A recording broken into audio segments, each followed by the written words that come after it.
Hello, good morning, students. Today our topic is unit and measurement.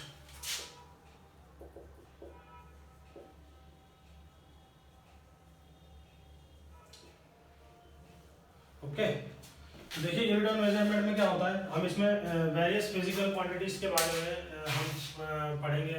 Unit क्या होती है, उनकी डायमेंशंस क्या होती हैं, ठीक है। जैसे फोर्स का यूनिट क्या होता है, वेलोसिटी का यूनिट क्या होता है, एक्सीलरेशन का यूनिट क्या होता है ना, वर्डन का यूनिट क्या होता है ना।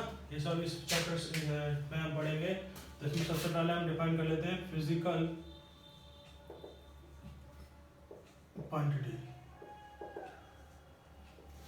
देखो फिजिकल क्वांटिटी क्या होता है। It is that by which law of physics can be explained, or by using this we can explain law of physics। Clear है।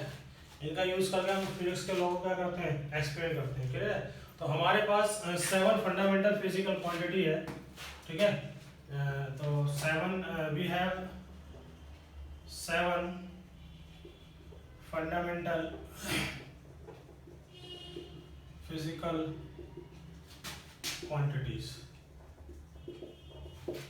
देखिए फिजिकल क्वांटिटी वो होती है जिनको हम किसी से डिराइव नहीं कर सकते, वो एक्चुअल में होती ही है। जैसे पहला मैं बात करता हूँ मास की, ठीक है। मास को किसी से नहीं बना सकते। फिर होता है लेंथ, ठीक है। फिर होता है टाइम, फिर होता है current electricity,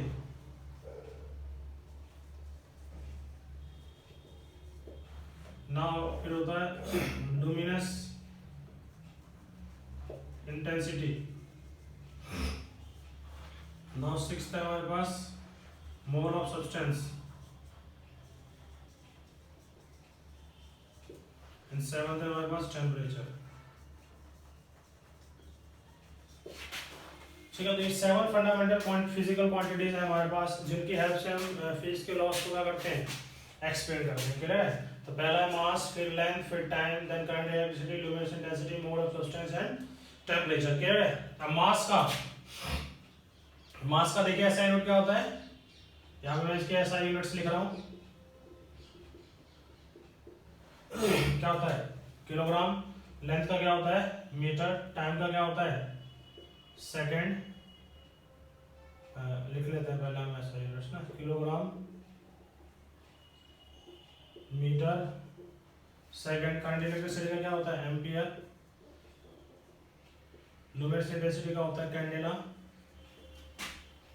mole of substance का होता है मोल, और टेम्परेचर का होता है केल्विन। ठीक है। सिंबल जो हम लेंगे इसका, किलोग्राम का सिंबल लेते हैं हम केजी, मीटर का लेते हैं एम, सेकंड का लेते हैं एससीसी, एम्पियर का ए, कैंडेला का सीडी, मोल का एमओएल, और केल्विन का लेते हैं के। ठीक है। ये इनके सिंबल्स हैं। समझ में आ रहा है। ओके। नाउ अब हमें mass, length, time, current electricity, luminous intensity, mode of substance और टेम्परेचर, ये तो हमारे हो गए 7 फंडामेंटल फिजिकल क्वांटिटीज। और इसके साथ हमारे पास होता है 2 सप्लीमेंट्री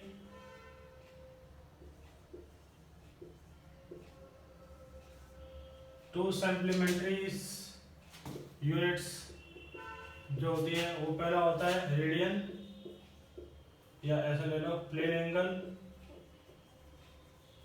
और एक होता है सॉलिड एंगल। ठीक है। तो हमारे पास 7 क्या होती हैं, फंडामेंटल फिजिकल क्वांटिटीज होती हैं, और 2 सप्लीमेंट्री फिजिकल क्वांटिटीज या सप्लीमेंट्री यूनिट्स हो गई, प्लेन एंगल और एक सॉलिड एंगल। इसको 1 बाय 1 हम पढ़ लेते हैं।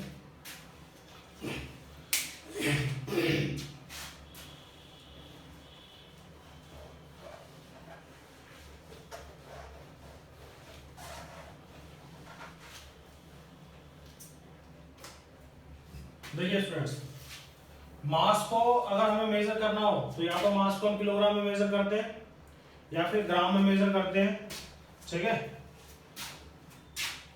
ठीक है, या फिर हम किसे मेजर करते हैं, पाउंड में मेजर करते हैं। तो हम जो फिजिक्स में यूज करेंगे वो हमारे पास एक ऐसा ही सिस्टम बना हुआ है, ठीक है, जो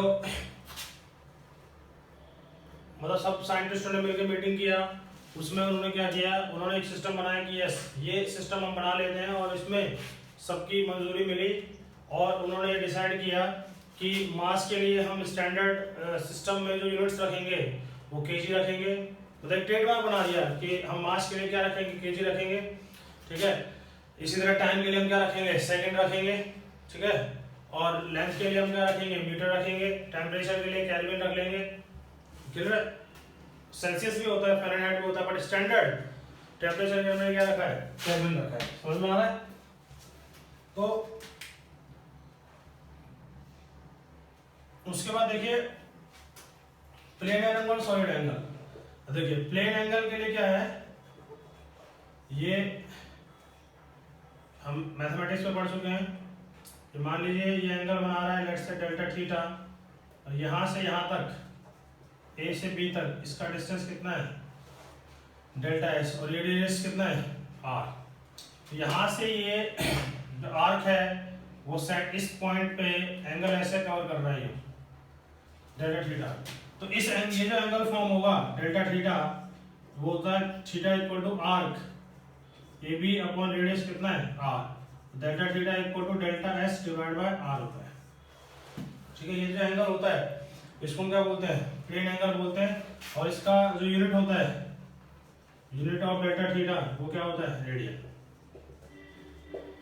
ठीक है। यानी प्लेन एंगल का यूनिट क्या हो जाएगा स्टूडेंट्स, वो एंगल यूनिट हो जाएगा रेडियन। इसी तरह सॉलिड एंगल का यूनिट होता है स्ट्रेट रेडियन। देखिए सॉलिड एंगल क्या होता है, अब कोई भी सॉलिड ऑब्जेक्ट्स है, जैसे मान लीजिए ये एरिया हमने बना दिया, ये तो एक कर्व एंगल बनाया, अगर मान लो एक एरिया एक सेंटर पे एंगल बनाता है, ये वाला जो एंगल ये फॉर्म करेगा, है ना।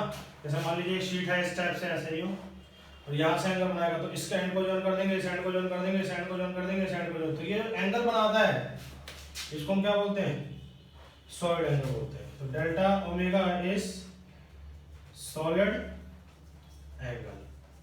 तो इस प्लेन का जो एंगल बना रहा है ये सेंटर पे ओ पे, उसको हम क्या बोलेंगे, सॉलिड एंगल बोलेंगे। मान लीजिए रेडियस कितना है आर और इसका एरिया कितना है, लेट्स से डेल्टा ए, तो delta A be the area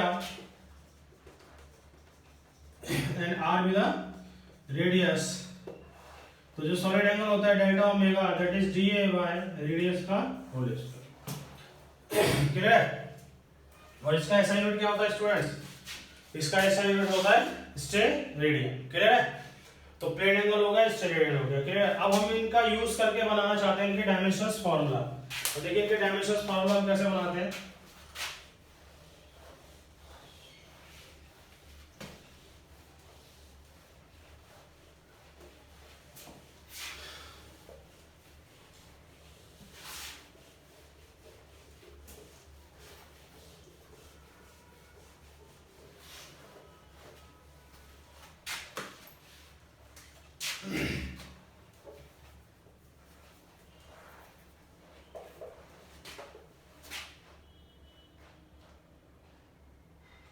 तो देखिए इन 7 को हमने क्या बोला है, फंडामेंटल फिजिकल क्वांटिटी बोला है।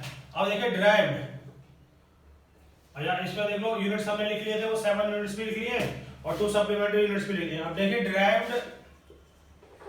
डिराइव्ड यूनिट क्या होंगे। डिराइव्ड यूनिट देखिए, जैसे मान लो मैं इसको लिखता हूँ स्पीड। स्पीड का फॉर्मूला क्या होता है, डिस्टेंस अपॉन टाइम। तो देखिए अब डिस्टेंस को किसमें मेजर करते हैं, मीटर में, और टाइम को किसमें मेजर करते हैं, सेकंड में। तो क्या आ गया यूनिट आ गया मीटर पर सेकंड। तो मीटर एक फंडामेंटल यूनिट्स है, सेकंड में एक फंडामेंटल यूनिट्स है।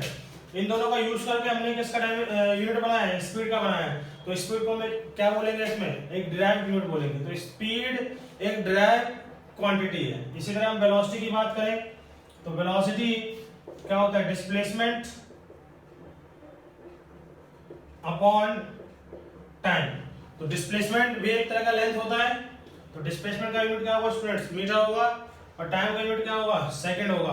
तो इसका यूनिट भी क्या आ जाएगा, मीटर पर सेकंड। तो मीटर भी एक फंडामेंटल है, सेकंड भी एक फंडामेंटल है, तो इसलिए वेलोसिटी भी एक कैसी क्वांटिटी मानी जाएगी, ड्राइव्ड क्वांटिटी मानी जाएगी। क्लियर है? इसलिए हम बात करें एक्सेलरेशन की, तो एक्सेलरेशन क्या होता है, वेलोसिटी अपॉन टाइम। तो वेलोसिटी का यूनिट हमें पता है भी क्या होता है, मीटर पर सेकंड, और टाइम का क्या होता है, सेकंड। तो सेकंड इंटू सेकंड क्या हो जाएगा, सेकंड का होल स्क्वायर। तो मीटर पर second square again are derived unit. समझ में आ रहा है? तो डिराइव्ड यूनिट और फंडामेंटल यूनिट का मतलब समझ में आ रहा है हमें। डिराइव्ड यूनिट का मतलब होता है कि उनको अगर हम उस यूनिट को अगर हम फंडामेंटल यूनिट की हेल्प से डिराइव करें तो उसको हम क्या बोलेंगे, डिराइव्ड यूनिट्स बोलेंगे। और अगर हम उसको किसी की हेल्प से डिराइव नहीं कर पा रहे हैं तो वो हमारा क्या कहलाता है, फंडामेंटल यूनिट कहलाता है। जैसे मास का ऐसा यूनिट क्या होता है, केजी होता है। तो केजी को हम किसी से डिराइव नहीं कर रहे हैं, तो केजी जो यूनिट होगा वो क्या कहलाएगा, फंडामेंटल यूनिट्स कहलाएगा। क्लियर है? तो हमारे पास 7 फंडामेंटल यूनिट्स हैं और 2 सप्लीमेंट्री यूनिट्स हैं। क्लियर है? अब इन्हीं का यूज कर करके देखिए हम डायमेंशनल फार्मूला बनाना चाहते हैं। ठीक है, तो डायमेंशनल फार्मूला देखिए कैसे बनाएंगे।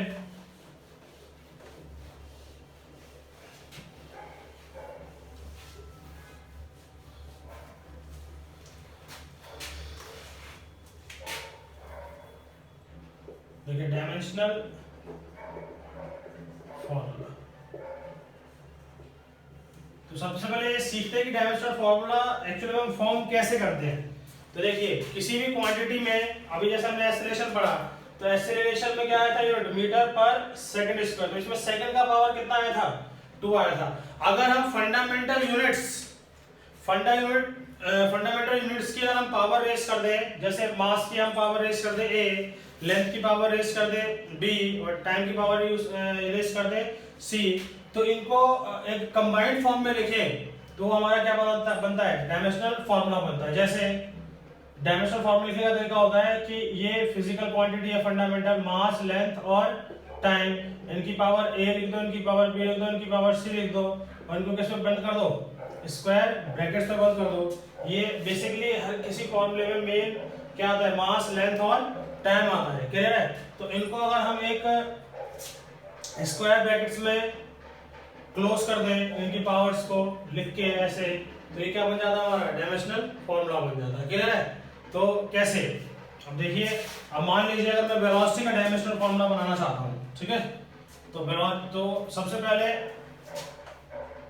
देखो मैं सारी क्वांटिटीज लिख देता हूँ। पहले था मास, लेंथ, टाइम, फिर क्या था, टेम्परेचर लिख लेते हैं, फिर लिख देता हूँ मैं लुमिनेस इंटेंसिटी, लिखता हूँ मैं करंट, इलेक्ट्रिसिटी, मोल ऑफ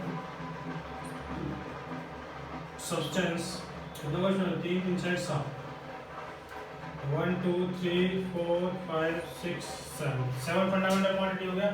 तो डायमेंशन में इसको दिखाते हैं एम से, लेंथ को दिखाते हैं कैपिटल एल से, टाइम को दिखाते हैं कैपिटल टी से, टेम्परेचर को दिखाते हैं कैपिटल के से, और ल्यूमिनेस इंटेंसिटी को दिखाते हैं सी डी से, करंट इलेक्ट्रिसिटी को दिखाते हैं ए से, मोल ऑफ सब्सटेंस को दिखाते हैं एम एल से।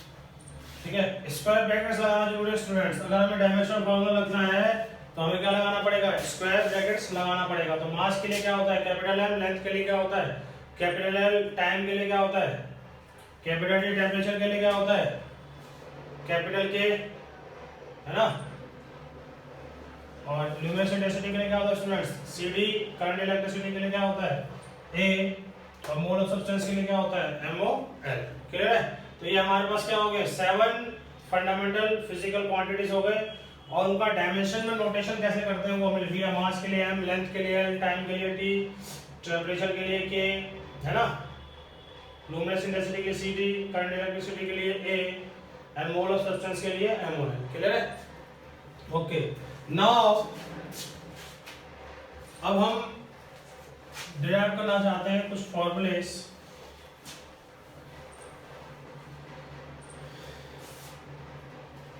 देखिए पहला फॉर्मूला हम लिख लेते हैं, लेट्स से स्पीड का। देखिए स्पीड के लिए हमें सबसे पहले फॉर्मूला पता होना चाहिए इसका। स्पीड का फॉर्मूला क्या होता है स्टूडेंट? Distance upon time.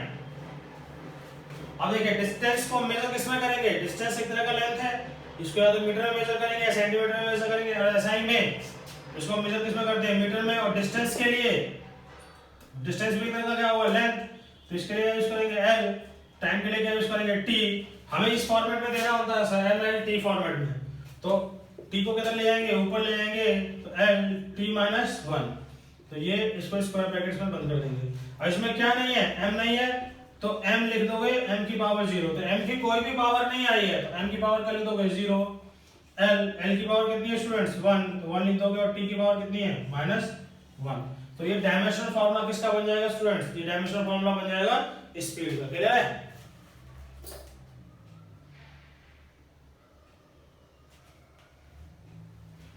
उसके बाद हमारे पास है वेलोसिटी। तो वेलोसिटी क्या होता है स्टूडेंट्स? वेलोसिटी होता है डिस्प्लेसमेंट अपॉन टाइम। तो डिस्प्लेसमेंट भी एक तरह का क्या होता है? लेंथ होता है। तो डिस्प्लेसमेंट के लिए हम क्या यूज करते हैं? एल। टाइम के लिए क्या यूज करेंगे? टी। तो देखो ऊपर चला जाएगा एल टी माइनस क्या हो जाएगा? 1। तो इसमें m नहीं है, तो m की पावर हम क्या कर देंगे? 0 कर देंगे। l की पावर 1 है ही, और t की पावर कितनी है? -1 है। तो ये स्पीड का डायमेंशनल फार्मूला हो गया, और ये वेलोसिटी का डायमेंशनल फार्मूला हो गया। क्लियर हो गया? तो डायमेंशनल फार्मूला लिखना में समझ में आ रहा है? ओके। और कुछ इसके हम एग्जांपल कर लेते हैं।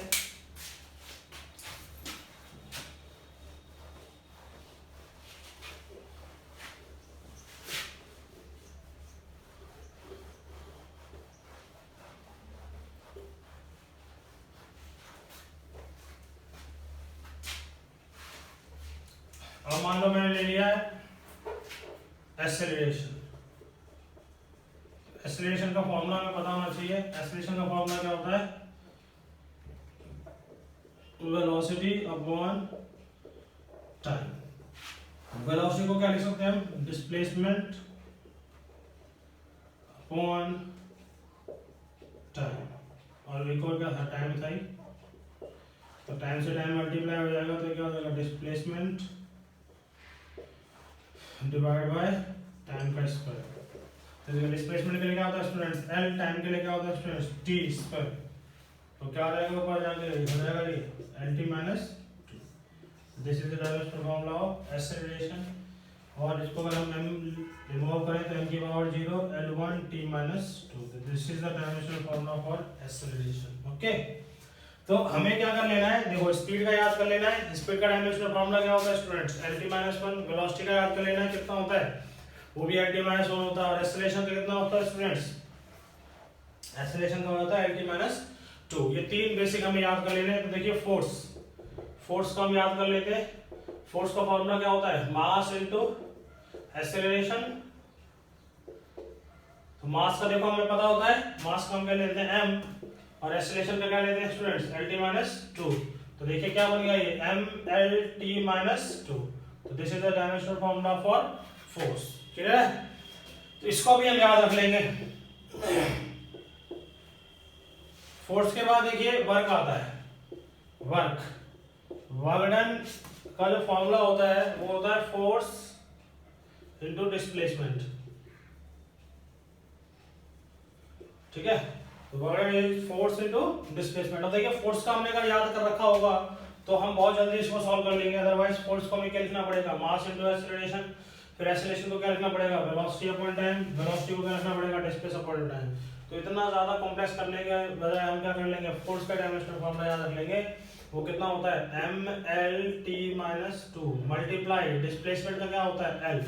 तो देखिए यहां भी l है और यहां भी l है, दोनों l है, तो l इंटू l कितना हो जाएगा? l square. तो ये डायमेंशनल फार्मूला किसका आ गया? वर्क डन का। ठीक है? तो अब स्टूडेंट्स जितने भी तरह की एनर्जी होगी, जैसे अगर मैं बात कर लूं kinetic energy, potential energy, heat energy, सबका डायमेंशनल फार्मूला क्या रहेगा स्टूडेंट्स? ml/t-2 रहेगा। कैसे रहेगा मैं आपको बता देता हूं, अभी इसको नोट कर लीजिए।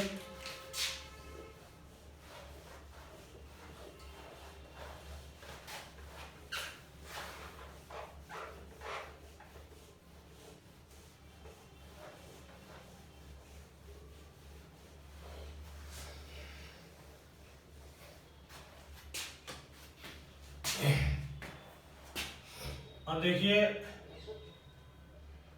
वर्क का हमने अभी याद कर लिया था ml2t-2, ये वर्क का डायमेंशनल फॉर्मूला है, ठीक है।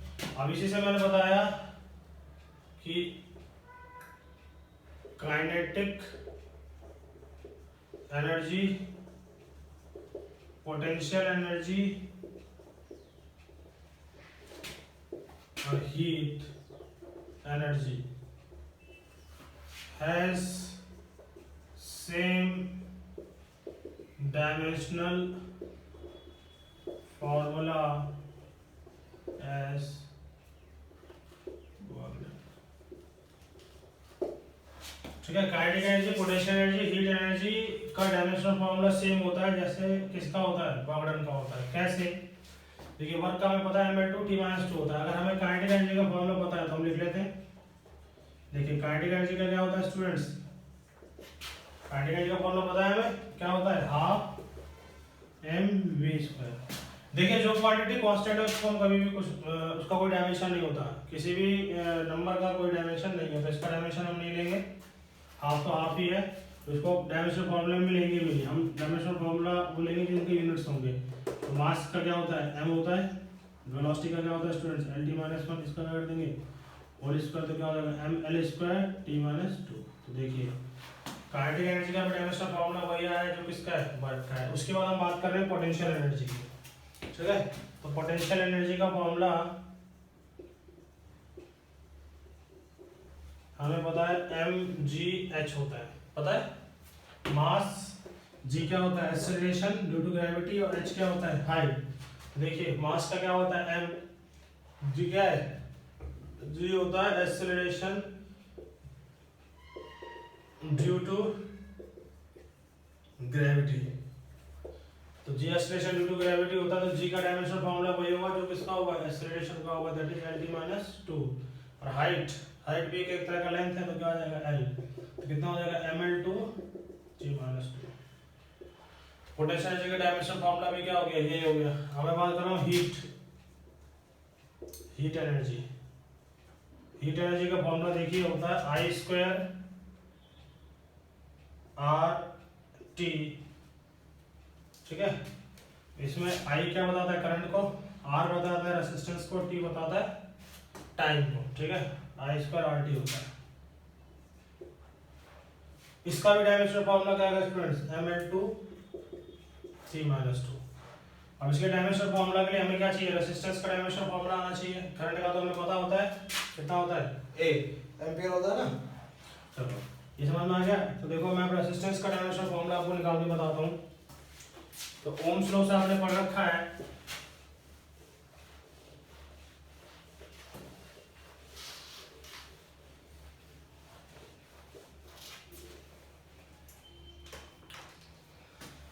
तो देखिए पोटेंशियल का फॉर्मूला आपको पता होना चाहिए। पोटेंशियल का फॉर्मूला क्या होता है, वर्क डन अपॉन चार्ज। देखिए वर्क डन का डायमेंशनल फॉर्मूला भी हमने याद कर लिया है, ml2t-2। उसके बाद चार्ज, देखिए चार्ज करंट का पहले फॉर्मूला याद कर लीजिए। करंट बराबर क्या होता है, चार्ज अपॉन टाइम। तो चार्ज होता है Q, टाइम का क्या होता है T, और इसका क्या होता है A। तो Q बराबर क्या होता है, AT होता है, ठीक है। देखो यहाँ पे क्या लिख दोगे आप, AT, तो ये ऊपर चला जाएगा, M L2 है, t-2 है, t-1 और A चला गया ऊपर। कितना गया स्टूडेंट्स, ml2t-3 A-1। तो ये किसका फॉर्मूला आ गया हमारे पास, ये फॉर्मूला आ गया पोटेंशियल का। पोटेंशियल को रिप्रेजेंट करते हैं V से। अब देखिए अगर हमें लिखना हो रेजिस्टेंस का फॉर्मूला, तो रेजिस्टेंस इक्वल टू क्या होता है, V/I होता है। R represents resistance. देखिए रेजिस्टेंस V/I होता है, तो रेजिस्टेंस V कितना है, दे रखा है हमें ml2t-3 A-1 upon I ampere होता है। तो रेजिस्टेंस का फॉर्मूला क्या हो जाएगा स्टूडेंट्स, ml2t-3, ये ऊपर जाएगा, एक सब्ट्रैक्ट हो जाएगा, तो A-2। तो this is the dimensional formula for resistance. अब देखिए हीट एनर्जी का डायमेंशनल फॉर्मूला हम कैसे ड्राइव कर लेंगे इससे। अब देखिए I होता है करंट, करंट की जगह पे ए स्क्वायर कर देंगे क्योंकि आई का स्क्वायर है, इनटू रेजिस्टेंस पुट कर देंगे, कितना होता है ml2 t - 3 a - 2 into t for क्या होता है टाइम।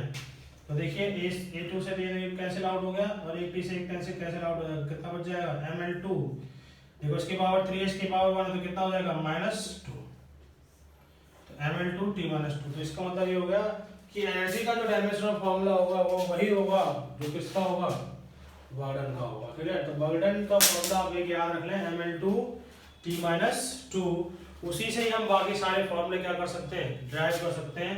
और याद भी रख सकते हैं कि अगर बर्डन का फॉर्मूला ml2 t - 2 है तो जितने भी तरह की एनर्जी है like kinetic energy, potential energy, heat energy, वो सबका डायमेंशनल फार्मूला हम क्या कर लेंगे, वो डायरेक्ट हम रिजल्ट से बता सकते हैं कि कितना होगा ml2 t - 2। क्लियर है स्टूडेंट्स? ओके, नोट कर लीजिए इसको, बाकी एग्जांपल्स और देख लेते हैं अभी हम इसके।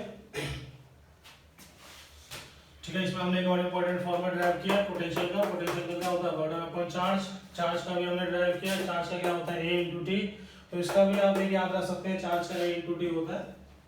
ठीक है, बर्डन का तो आपको याद रखना ही है। ठीक है, डायमेंशनल फार्मूला स्टूडेंट्स ड्राइव करने के लिए आपको वो फॉर्मूले पता होने चाहिए कि जैसे करंट क्या होता है चार्ज अपॉन टाइम, पोटेंशियल क्या होता है बर्डन अपॉन चार्ज, है ना, फोर्स क्या होता है मास इनटू एक्सीलरेशन, एक्सीलरेशन क्या होता है वेलोसिटी अपॉन टाइम। ये सारे फॉर्मूले आपको याद रहने चाहिए, तभी आप डायमेंशनल फार्मूला बना सकते हैं।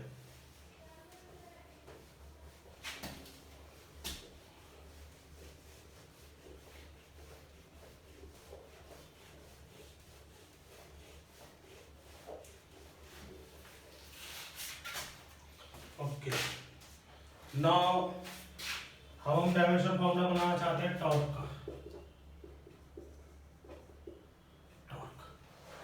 देखिए टॉर्क का जो डायमेंशनल फार्मूला होता है वो होता है फोर्स इनटू डिस्टेंस, ये तो इसका फार्मूला हो गया। अब इसका डायमेंशनल फार्मूला हमें ड्राइव करना है। देखिए फोर्स का क्या होता है mlt - 2, डिस्टेंस का क्या होता है स्टूडेंट्स l, तो कितना हो जाएगा ml2 t - 2। क्लियर है? इसी तरह हमारे पास क्या होता है moment of inertia, moment of inertia का फॉर्मूला होता है मास इनटू डिस्टेंस का होल स्क्वायर। ठीक है, तो मास का क्या होता है m, डिस्टेंस का क्या होता है l स्क्वायर, क्या हो गया ml square. This is the dimensional formula for moment of inertia. Clear है? तो ये हो गया। उसके बाद प्रेशर, प्रेशर का क्या होता है स्टूडेंट्स, प्रेशर होता है हमारे पास फोर्स अपॉन एरिया। तो फोर्स का डायमेंशनल फॉर्मूला तो हमें याद है, फोर्स का डायमेंशनल फॉर्मूला क्या होता है mlt - 2, एरिया का क्या होता है स्टूडेंट्स l स्क्वायर। तो क्या हो जाएगा यहाँ से, देखो एक l ने एक l को कैंसिल आउट कर दिया तो कितना हो जाएगा m, l ऊपर चला जाएगा l - 1 t - 2। This is the dimensional formula for pressure. Clear students? Okay, उसके बाद अगर मैं बात करूं एक फॉर्मूला और है हमारे लिए इंपॉर्टेंट, एक है वेलोसिटी ग्रेडियंट। तो देखो वेलोसिटी ग्रेडियंट का मतलब होता है something over length is known as its gradient. तो किसका ग्रेडियंट हमें निकालना है, वेलोसिटी का। तो हम क्या कर लेंगे वेलोसिटी अपॉन लेंथ। तो वेलोसिटी अपॉन लेंथ क्या कहलाएगा, वेलोसिटी ग्रेडियंट कहलाएगा। वेलोसिटी का फॉर्मूला हमें पता है lt - 1, लेंथ का क्या होता है l, तो l से l कट गया, क्या आ गया इसका t - 1 आ गया स्टूडेंट्स। क्लियर है? ओके, इसको नोट कर लीजिए। तो ये हमारे पास वेलोसिटी ग्रेडियंट का फॉर्मूला आ गया। इसी तरह अब हमारे पास एक फॉर्मूला होता है प्रेशर ग्रेडियंट। तो ऐसे आप बहुत सारे फॉर्मूलों के डायमेंशनल फॉर्मूला ड्राइव कर सकते हैं। तो प्रेशर ग्रेडियंट क्या होगा स्टूडेंट्स, प्रेशर अपॉन लेंथ। तो प्रेशर क्या होता है फोर्स अपॉन एरिया, लेंथ तो था ही, तो फोर्स का क्या होता है स्टूडेंट्स mlt - 2, एरिया का क्या होगा l स्क्वायर और लेंथ का क्या होगा स्टूडेंट्स l। तो देखिए कैंसिल आउट हो गया, कितना हो जाएगा ml - 2 t - 2। तो this is the dimensional formula for pressure gradient. Clear है? तो प्रेशर अपॉन लेंथ, ठीक है, फोर्स लिख दिया हमने mlt - 2, एरिया लिख दिया l स्क्वायर, लेंथ l से l कट गया तो l - 2 ऊपर चला गया, ml - 2 t - 2। This is the dimensional formula for pressure gradient, clear है? ओके, नोट कर लीजिए इसको। ठीक है, अब तक तो हमने डायमेंशनल फॉर्मूला उसके देखे जिनका एक्चुअल में है डायमेंशन, हम बोलेंगे कि ये डायमेंशन है इनके। अब देखो कुछ हम ऐसे देख लेते हैं जिनका कोई डायमेंशन ही नहीं होता है। जैसे वो क्वांटिटी क्या है, अब हम बात करें एंगल की। एंगल अभी हमने थोड़ी देर पहले पढ़ा था एंगल के बारे में। एंगल क्या होता है, आर्क ओवर रेडियस। तो देखिए आर्क भी हम लेंथ में मेजर करते हैं और रेडियस भी क्या करते हैं, लेंथ में मेजर करते हैं। लेंथ से लेंथ कट जाए क्या आ जाएगा, 1 आ जाएगा। 1 को लिख सकते हैं m0 l0 t0। ठीक है, तो इसमें मास आ रहा है ना, लेंथ आ रहा नहीं, टाइम आ रहा है, m0 l0 t0। इसी तरह हम बात करेंगे स्ट्रेन की। स्ट्रेन होता है change in length divide by original length. तो देखिए चेंज इन लेंथ भी करेंगे, अगर लेंथ में से लेंथ को हटाएंगे तो लेंथ ही आएगा, तो लेंथ आ गया। और ओरिजिनल लेंथ क्या है, एल से एल कट गया, क्या आ गया 1। 1 को क्या लिख सकते हैं, m0 l0 t0। तो ये जो क्वांटिटीज आ रही हैं, एंगल हो गया चाहे स्ट्रेन हो गया, ये होता है हमारे पास dimensionless. Dimensionless quantity बोलेंगे इनको। और जिन क्वांटिटी के डायमेंशन नहीं आते हैं उनको हम क्या बोलते हैं, डायमेंशन लेस क्वांटिटी बोलते हैं। क्लियर है स्टूडेंट्स? तो this is a dimension less quantity. ठीक है, इनका कोई डायमेंशन नहीं आ रहा है ना। तो एंगल एक डायमेंशन लेस क्वांटिटी है, रेडियन स्ट्रेन एक क्या है, डायमेंशन लेस क्वांटिटी है। इसी तरह अगर मैं बात कर लूं आपके लिए मोमेंटम, लीनियर मोमेंटम की, तो देखिए लीनियर मोमेंटम का फॉर्मूला पता होना चाहिए पहले हमें। तो क्या होता है, मास इनटू वेलोसिटी। तो मास का हमें पता है m होता है और वेलोसिटी का क्या होता है स्टूडेंट्स, lt-1। तो क्या बन गया हमारे पास डायमेंशनल फॉर्मूला, mlt-1। ये तो लीनियर मोमेंटम हो गया। अब इस तरह का मैं बात कर लूं आपसे एंगुलर मोमेंटम की, एंगुलर मोमेंटम का डायमेंशन फॉर्मूला पता होना चाहिए। क्या होता है, मास इनटू वेलोसिटी इनटू क्या होता है, रेडियस। ठीक है, तो मास कितना हो गया, वेलोसिटी या फिर क्या कर लो, लेंथ कर लो इसमें। तो मास के लिए हम रेडियस, वेलोसिटी के लिए क्या होता है lt-1 और लेंथ के लिए क्या होता है स्टूडेंट्स, l होता है। तो कितना हो जाएगा इसका, ml/t-1। ठीक है, वेलोसिटी का हमें पता है। अब एंगुलर वेलोसिटी का देखो, लीनियर वेलोसिटी का हमें पता है, अगर कोई पार्टिकल सर्कल में घूम रहा होगा तो उसके पास क्या होगा, एंगुलर वेलोसिटी होगा। एंगुलर वेलोसिटी स्टूडेंट्स होता है एंगुलर डिस्प्लेसमेंट अपॉन टाइम। तो एंगुलर डिस्प्लेसमेंट, ये देखो जो एंगल हमने पढ़ा था ना, ये एंगल, इसको हम एंगुलर डिस्प्लेसमेंट भी बोलते हैं। तो उसका कितना था, कोई डायमेंशन नहीं था, उसकी जगह पे 1 लिख दो। टाइम का क्या होता है, t होता है, स्टूडेंट्स क्या आ गया t-1। तो इसका डायमेंशन फॉर्मूला क्या हो जाएगा, t-1। क्लियर है, समझ में आ रहा है स्टूडेंट्स? तो ये हमारे पास एंगुलर वेलोसिटी होगा। तो इसी तरह के बहुत तरह के डायमेंशंस होते हैं, आपकी बुक्स वगैरह में दिए हुए हैं। तो आप उन डायमेंशनल फॉर्मूला का क्या कर सकते हैं, प्रैक्टिस कर सकते हैं। ठीक है, समझ में आ रहा है? तो आप इसका प्रैक्टिस करें और आप इनके पहले नोटेशन याद रखें कि मास के लिए हम होता है, लेंथ के लिए होता है, टाइम के लिए क्या होता है, t होता है।